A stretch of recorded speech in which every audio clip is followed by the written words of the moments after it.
government initiated a campaign against illicit brews, mostly in Murang'a area. And they've launched a manhunt for a man that is believed to be behind all this illicit brew. This guy has been doing this business for a very long time. They say he's taken off. Let's hope he's arrested. But is this going to end the problem we're having in the country? I don't think so, because we have had this campaign so many times. They are good, but they will not end it. We need to go deeper than that, because last week on Wednesday, we laid the foundation, or rather my guest, David Ogot, who is a recovering alcoholic, laid the foundation and said alcoholism is a disease. So even as we fight the drug itself, we have to deal with the people themselves, because that's where the problem is, all right? Okay, today is very special. We're going to deal, or we are going to look at how you, the family, how do you deal with this individual whose description David Ogot is going to give, because he was one of them. He's going to train us how do we deal with our loved one who is alcoholic. Welcome, David. Thank you. Thank you. Yes. And as I laid the foundation, David, you've received a lot of calls, and most of them from family members who are saying, man, how do we deal with our loved ones? All of us are sick. Yes. Yes. That is actually why I told them to watch today's program. Yes. And you know, this was not the one we were going to do. We were going to have a guest. But because for the 25 years I've done this, I always say, who is, and we said in episode 1, we said last week, who is the best support for the addict to get sober? It's the family member. But how do you support in the correct way that facilitates my stopping, not facilitates my continued drug use? Yes. So we were just talking with you just before the show. This National Alcohol Awareness Month we run every year in October. Oh, that was funny. Yeah, there was one. I think it was 3-4 years ago. Yes. The theme was alcoholics don't have relationships, we take hostages. And all the calls, and we've got a lot of calls. Yes. Ever since the first one, and they're all watching right now. And the theme was the same. We are being terrorized. We don't know what to do. The calls we have got, ages have ranged from 17 to 43 was the oldest. 17 to 43. To 43. Yes. Now, this is, and a lot of 30s, whatever. So, and these are guys staying with their parents. I was no different. Yes. I got to rehab just shy of my 35th birthday. That's when you went to rehab? Yes, that's when I got to rehab. And all this time you were, well, apart from the times you were in India, you were living with your parents? I'm staying with my parents. I have a wife, I have kids, I'm staying in the SQ. You're staying with your parents and you have a wife and your kids? And then later, when I moved out, they're paying the rent. So it's still the same thing. Yes. And then you're reporting for shopping, money for food, and whatever. So literally they're just taking care of you. And they're paying for my kids' college and high school. So it's just no different. You'd even be better off staying with them. Yes. So the way these guys are being terrorized, you are being abused, you are being threatened with violence. Some, there's actually violence. Quite a number of them have kids.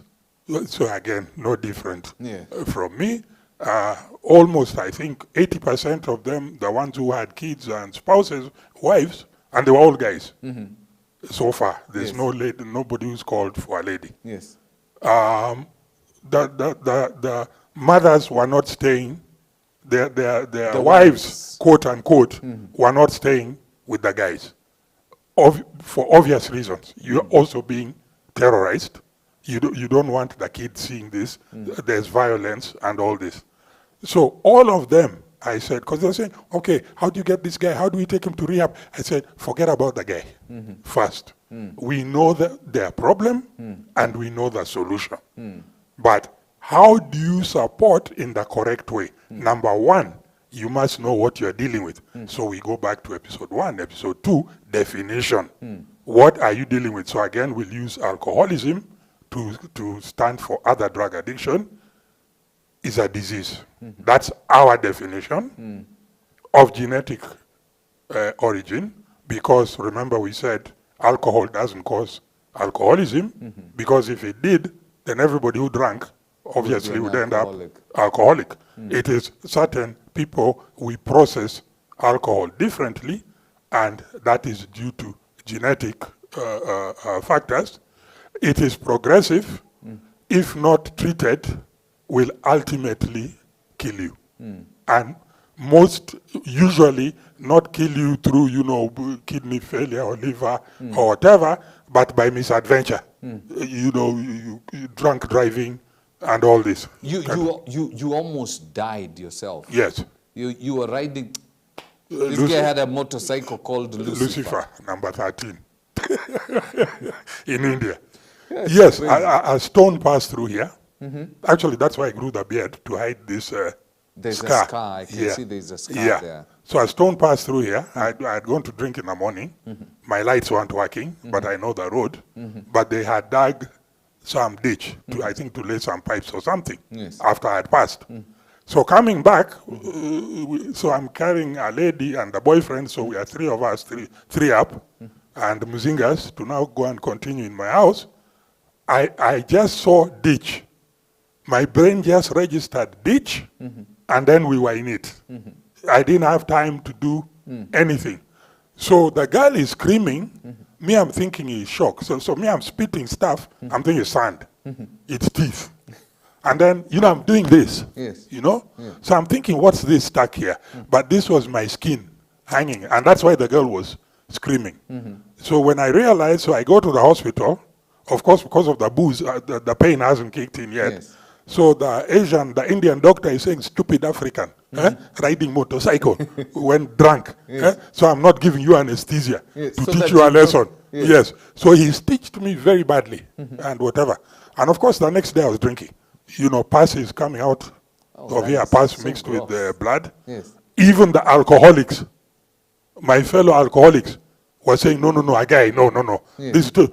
So I asked them, am I drinking with here or here? and I joined like 3 straws, you know, so that the alcohol doesn't drip. You see, to everything is minimized. And as I said, I think the other time I was here, there were days I would have died 3 times. You know, like the motorcycle thing.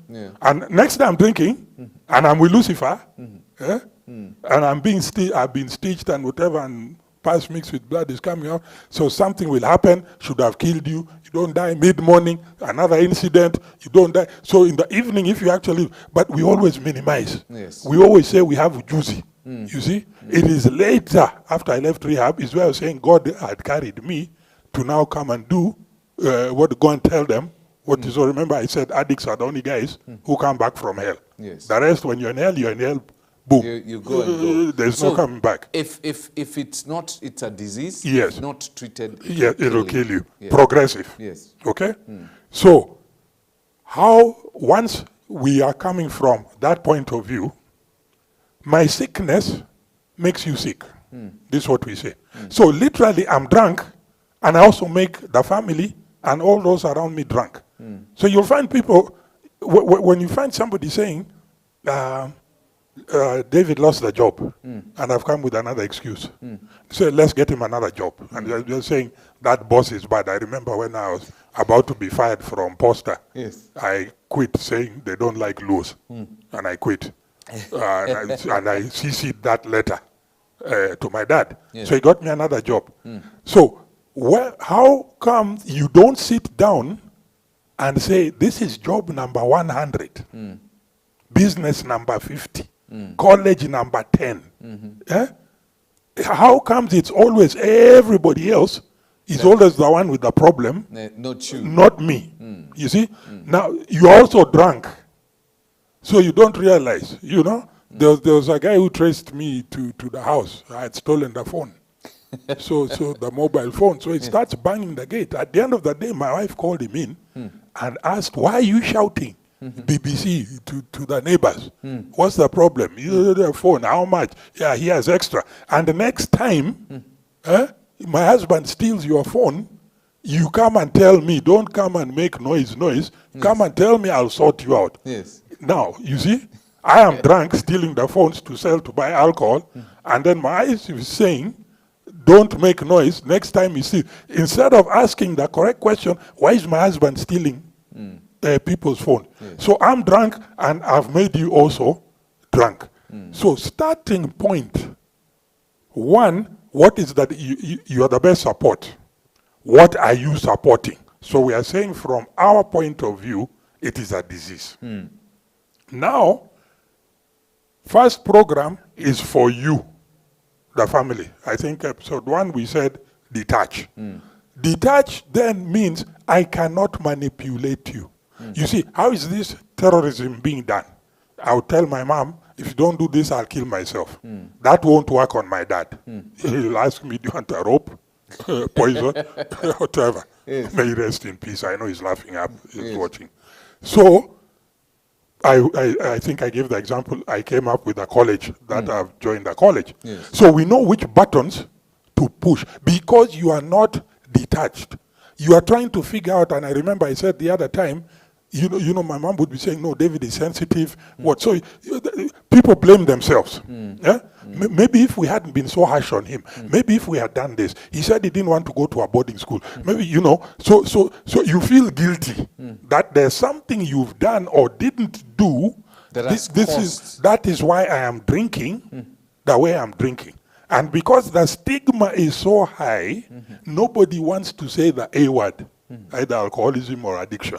Okay? So just as the alcoholic is denying that if you sort out my flavor of the week, stress, my spouse, my employer, whatever, I used to say George Bush invaded Iraq, I love Iraqis, when the Americans will pull out, I'll reduce. It can get that ridiculous. It can actually get that I am drinking because it is never my fault.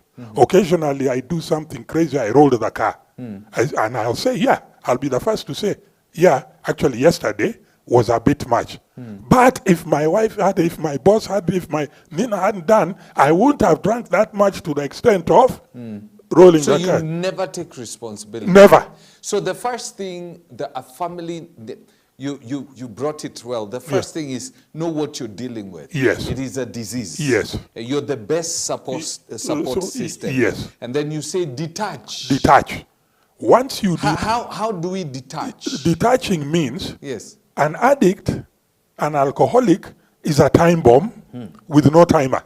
All time bomb, that hence the name time bomb. You can see it counting. You know how much time is left before it explodes. Now, the addict is a time bomb with no timer. So the whole family is gathered around and friends saying, no, cut the red wire, no, cut the green one. This thing is ticking. And when it blows, it will go with you.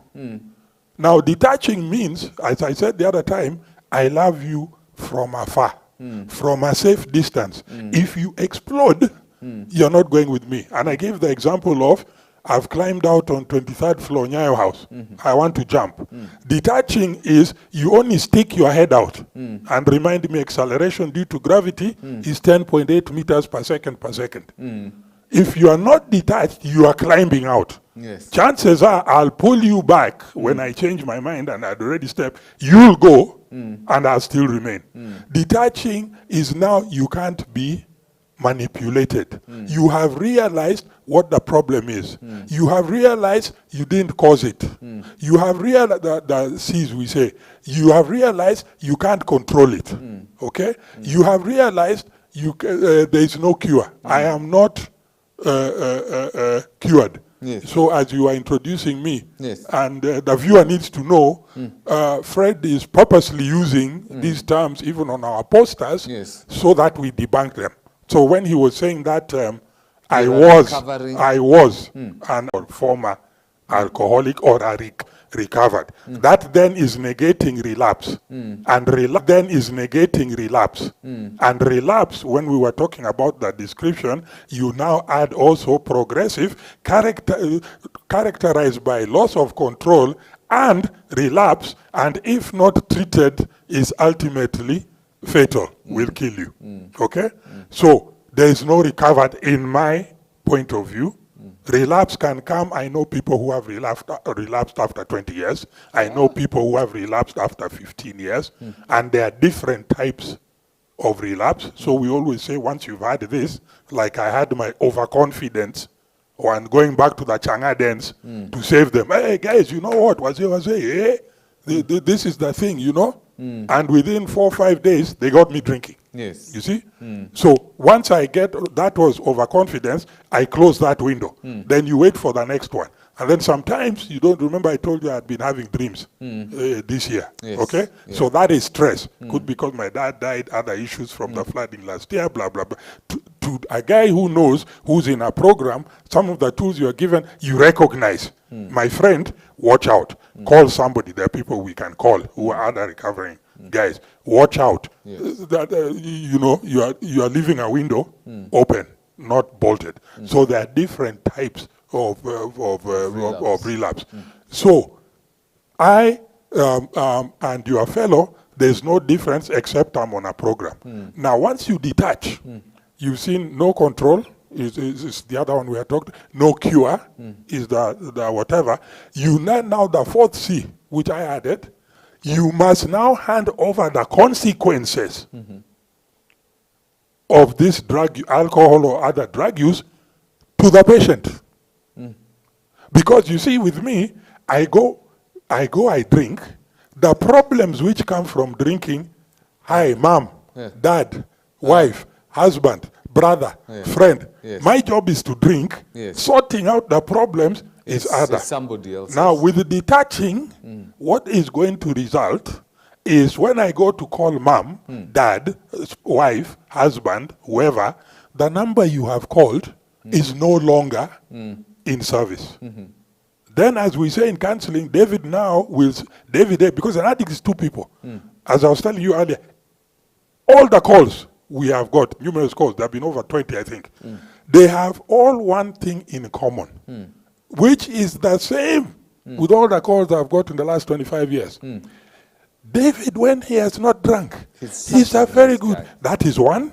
Number two, he's very intelligent. And as I've said, and I keep repeating, I am yet to meet a stupid alcoholic, including this one you are talking to. You see? Yes. So they say, so why can't he just leave? You see?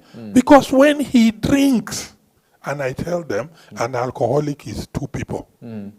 Like right now, this is David A. talking. Give me a drop of alcohol, you'll meet David B. And remember we talked about the trailer. Yes. And so David B pushes David A to the passenger seat. The trailer is off down the 60-degree slope, 40 foot, fully loaded. But everybody's reading the number plate. Yes. David or God. Yes. They are not knowing that it is David B. Yes, that is in control. Driving. Because that number plates don't switch to David A, David B. Yes. So this is what we're saying. How do we get this fellow to stay in David A mode throughout? And in case he has a relapse and David B comes out, he whatever. So this handing the consequence, you see, is, and this one you do after we've done had a session with the addict. That is, when you talk about handing over the consequences, it's like choices have consequences. Yes. So I will not save you from your, if you're arrested, I'll let you rot in prison, in jail. No, well, kind of. It goes like this. Yes. I've told you what my situation was. So I'm in a bar, and somebody says, I hear them talking. That friend of yours, he has a problem. Yes. He's alcoholic. Yes. Because I have a relative, same thing, the way he's behaving. So I'd stand up and say, hey, excuse me, what problem are you saying I'm having? I'm staying in Langata. Yes. In a very big mansionette. Yes. I am my firstborn, David Jr., is in Maseno University. Yes. My other kids, ETC, St. Mary's, blah, blah, blah. Yes. You see? I am this, I have this. You Yes. see? Now, so when I look at that book of accounts of David Ogot, I'm very solvent, that company. Yes. But then I tell people these are all false entries, and most of them are put in by the family members. Yes, I'm staying in Langata, very big maisonette. Who is paying? So remove that. Yes. I'm homeless. Yes. I'm eating chicken every day or meat. Yes. Who is paying? Mom's weekly shopping, remove that. So I have no food. Okay? In Maseno, in what? In St. Mary's. Who is paying the fees? So my kids are not in school. Yes. So when you now do the accounts of this company called David Ogot, it is bankrupt. So this is what we say, remove all the false entries. So that when David is sitting with David... Let me get this clear. Yes. Because I think this is very critical as we wind up. When I pass on the consequences to you, if I'm the one who's paying your rent, you're saying now I stop paying it. Yes. Not immediately. Yes. Not immediately. Yes. Remember I said my program is called SATCAT, Set a Thief to Catch a Thief. Yes. When we sit with the addict after taking the history, the patient, when we are talking to them, you see a patient will underreport. These guys exaggerate. Me, I rarely drink more than 3. We'll have got everything.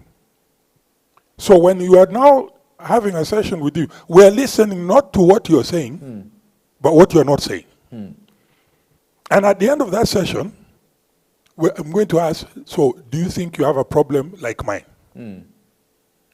Because I'm not talking about your drinking. Yes. I'm talking about mine. Yes.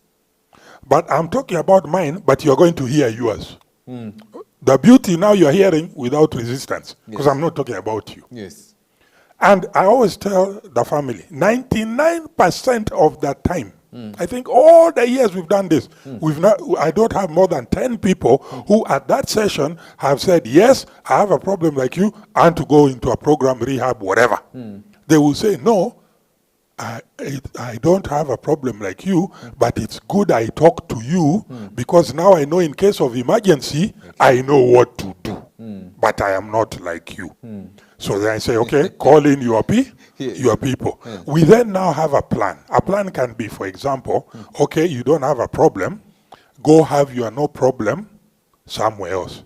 Where the family is showing the alcoholic that I love you, but I've realized that where I've been trying to help you is actually facilitating your continued drinking, which is going to kill you. And I've realized the only thing I can help you with is if you want help stopping. Yes. Okay?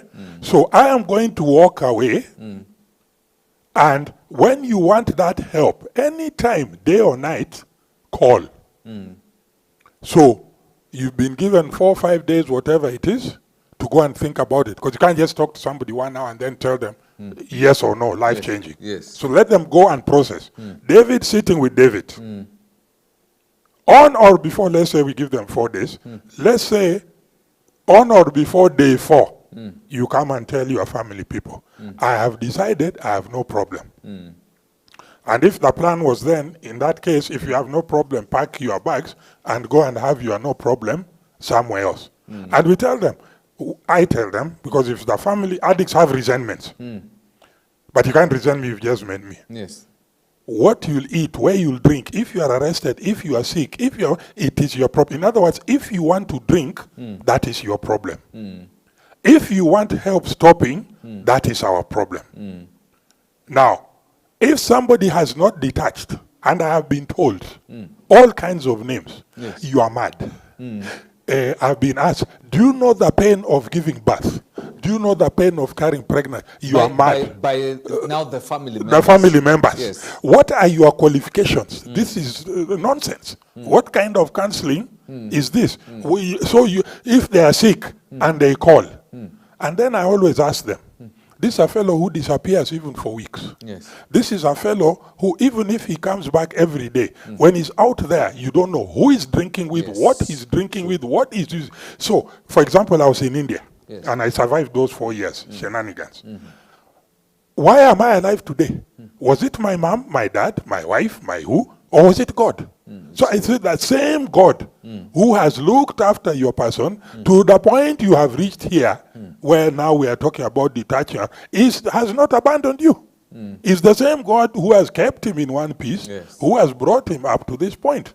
Because it is only when you remove the false entries, and I gave the example, I would sleep in a bar on the bench, on a table. It is freezing. I have only a t-shirt. I have no money. I have not eaten. But I do not feel the hardness because I know any time I can go home to Langata, the first thing my wife will tell me is strip, because those clothes were burnt. She said she's not going to punish anybody even to wash, and would ask me, what would you like to eat? And it's 2 a.m. If I say chicken, chicken will come from somewhere. Even if I don't get fare, I'll walk. Within some hours, I'll reach Langata. But if there was nowhere to go, you will feel the hardness. You will feel the cold. You will feel. So we remove the false entries. And hopefully, I am yet to see, again, I have not had even 10 who have walked. Yes. And even the few who have walked have not lasted even 4 or 5 days. Yes. They are back. Let's go to rehab. Now, rehab... They've experienced the consequences. Oh, yes. Oh, yes. Because, you know, people always ask, where do we get money? You're not working, you're not what? Me, I was not piggering people on Geta. If you black out, I'll steal your phone, your money, or whatever. But I won't, you know, use violence to steal. It is because I am in the bar, I've conned somebody. I say, kila mutu apewe. Give everybody. So it's stock market. Yes. So your stocks are trading. But for example, if you've been thrown out, and we don't say thrown out, because we say now we are tired, you are tired of people telling you, you need to do this. So now you decide what you want to do. Either you want to go and get help, or you have no problem, you want to pack your bags and go. We will go with your decision. Yes. Now nobody's going to tell you what to do.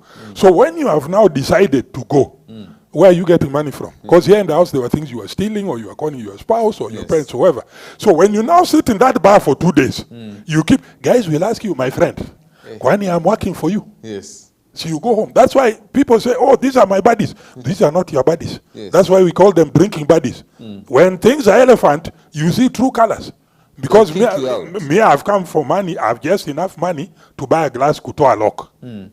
Then you, like today, yesterday, the day before, you are there with your glass. Just put for, your stocks are not trading. Yes. Good, 3 days, you've not walked in and said, so and so, so and so, get a drink, okay? So you're not getting drinks. People now tell you, Apana, don't sit with us, man. If you have no money, go home. It's not a must. You drink.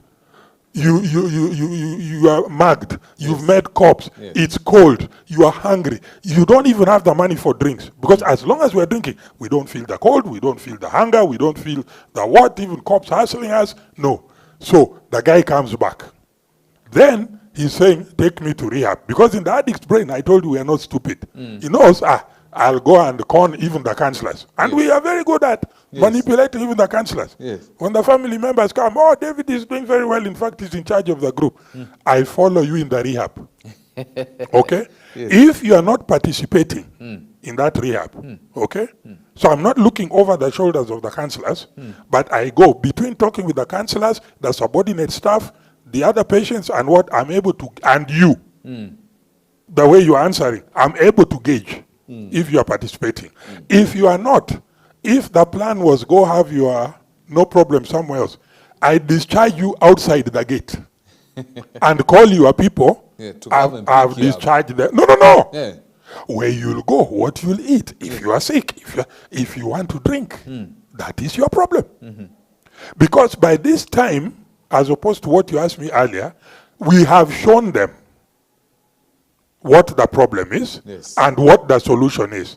Now, whether they agree with us or not, for example, when I had the relapse, the first one, I walk into a bar. First of all, I looked for a bar where I've never drank. Then I sat with my back to the door. I think I never do, because you want to see where trouble is coming from. Then I ordered the drink. Then that voice which spoiled my drinking is in my head saying, you've walked into the bar, you've ordered the drink, but you haven't opened. After some time, I tell the waiter, open. The voice, you've entered the bar, you've ordered the drink, you've opened the drink, you haven't drank it. You can still walk out. And that voice, the voice which spoils your drinking, will always be in your head. This is now 25 years later, like when my dad passed in January.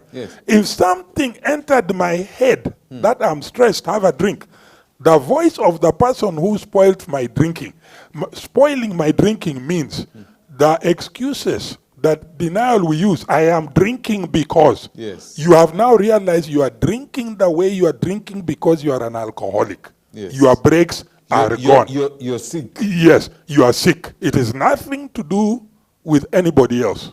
Okay? So that voice, that's what we call spoiling. And by the way, that denial is how the addicts deal with the guilt. Yes, I did this. Actually, I started feeling guilty. No, yeah, my God, yesterday, actually. But if my wife hadn't done that, so then I've then dealt with the guilt. So it's a catch. That's the catch-22 situation. So again, they have gone. Actually, you're right. Because most of the alcoholics have dealt with. Or interacted with, not dealt with. They always blame somebody else for their problem. Somebody or something. I am drinking because I don't have a job because Corona. We were laid off. You are going to go. You are about to go. The employer has seen, since they're downsizing because of Corona, this is the best excuse. You are going. But to you now, it is Corona. You are not looking for jobs. People who are getting jobs during time of Corona. You are not looking because you are saying there's Corona. Nobody is. It is always, I am drinking because of someone or something. So again, the world now is with you. All the calls you are calling for help are no longer in service.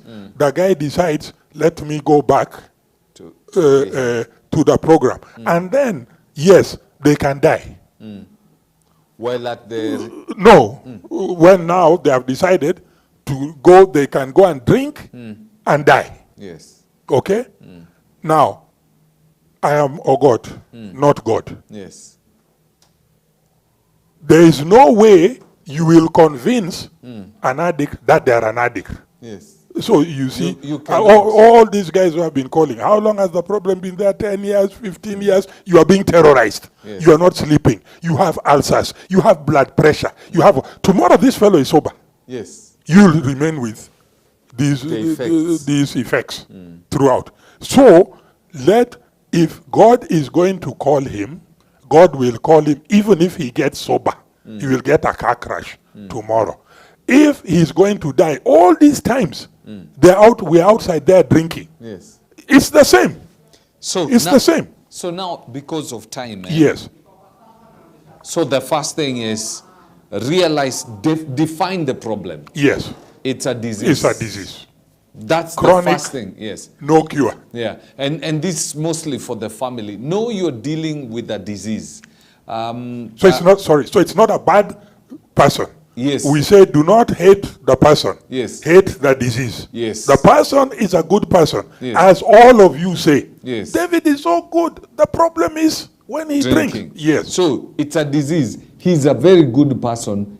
It's a disease. So look at it from that perspective. You can find a sick person. This is a sick person. Then secondly, you need to the family needs to detach. You stop feeling guilty. There's nothing you did or didn't do which has made me like that. You didn't cause it. You didn't cause it. You can't control it. So then the third thing is let the victim start taking responsibility for his action. No, that's the fourth one. That's third is there's no cure. There's no cure. You get into a program to be given tools to manage. But there's no cure. You it's manage a chronic disease. No cure. So it's a chronic disease. Then the fourth one, consequences. You have to let him face the consequences. After we've had that session. Where hopefully not hopefully, definitely, my voice will be in the head. So wherever they go, even before they agree that this happens, my voice is saying, you see, I told you see, and then if they relapse, again the same. Yes. The fifth? No, there are 4. There are just 4. Consequences. Okay. Yes. We will continue this next week. Please remember the line that the number that is put there on the screen. Quite a number of you have been calling, and we've been forwarding the calls to David so that you can have a chat with him. And quite a number of people have had a chat with him. David lived the better part of his life as an alcoholic. 27 years. 37. 27. 27 years as an alcoholic. He was a terrorist. He terrorized everybody around him, including himself. And so he is a recovering alcoholic. So the things you're going through or we're going through, he's put his family through, so he can be able to tell from both sides, as family and as an alcoholic. And now, as a recovering alcoholic, he can be able to walk the alcoholic out of that mess. And the family. And the family. So please take advantage of this. I was talking to a young man, actually I think early this week at a car wash here in Jericho, and he came, he's so drunk, and looked at me, and he could tell that I'm a person who loves Jesus. So we started having that conversation. Then he tells me, let's just walk up to that place, I tell you my problem. But the guy I was with told him, no, you go, let me finish my conversation with my guy, my client, and then you'll come in. Then he tells me, this guy wants you to go there so that he can ask for a handout, so that you give him, he goes drink. So there is a problem. It's a disease, and we need to deal with it. And you are the first person who can help your loved one to start walking out of this. So that number, don't feel shy, just call it. We'll connect you to David, and then you can start this walk. We are working on something to see how we can be able to help an even wider number of people, so we help them out. All right? Thank you very much, David. You're welcome. Thank you very much for tuning in. Go right ahead and make that call, and we'll help you. So God bless you. Remember, we'll be playing some of the sessions from the conference that is currently going on, the International Faith Summit. I hope you watched last evening. Pastor T Mwangi really, I don't say brought the house down, because that's a club thing.